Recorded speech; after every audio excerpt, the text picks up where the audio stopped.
can see day by day China is getting very assertive and aggressive through their different types of strategies. After COVID-19, China is testing everyone's patience.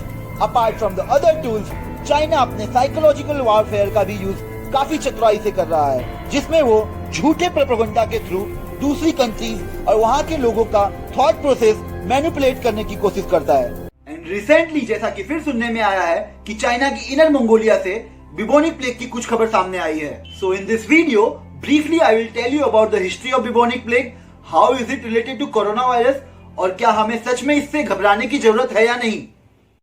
Yes, plague is one of the deadliest disease in the world, which is a zoonotic disease, यानी कि ये जानवरों से इंसान में फैलता है.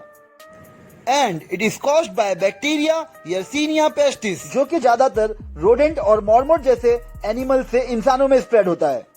Till now 3 major plague pandemic have been occurred in human history, जिसमें से second one was the most deadliest. But हमारे देश के सबसे ज्यादा लोग थर्ड प्लेग पैंडेमिक में मारे गए थे.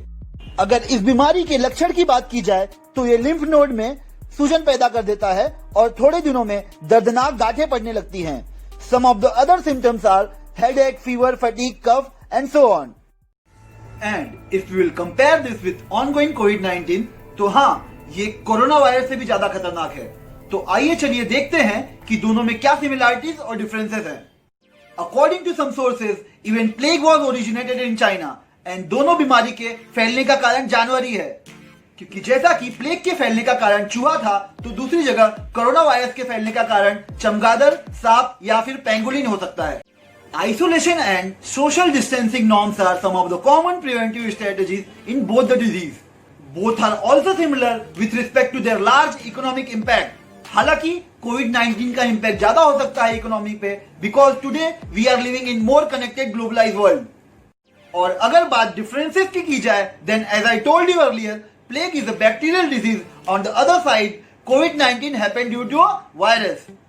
और दोनों के डेथ रेट को कंपेयर किया जाए, then plague बहुत ज्यादा खतरनाक है COVID-19 से, because it is expected to kill 60% of Europe population in 14th century and 12 million Indian population in 1896.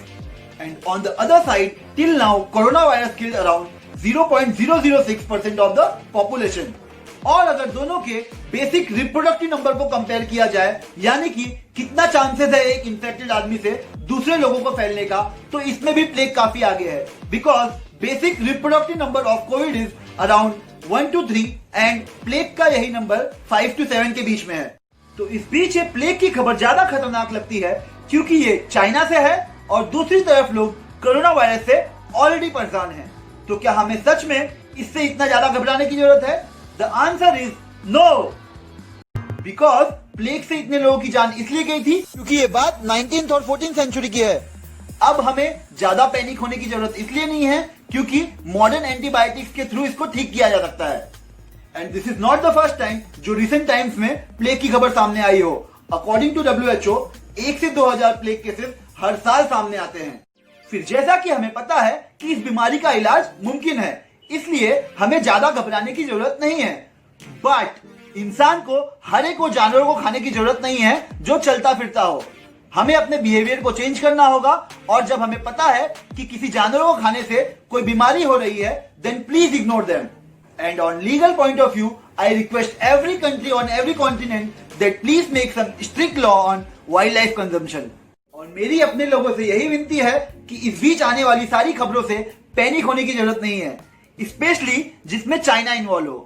Please इस वीडियो को ज्यादा से ज्यादा लोगों तक पहुंचाएं ताकि हम सब मिलकर एक अच्छा माहौल क्रिएट कर सके. और हाँ, इस बार लाइक, शेयर, कमेंट के थ्रू अपना प्यार जरूर भेजें. And please do not forget to subscribe this channel.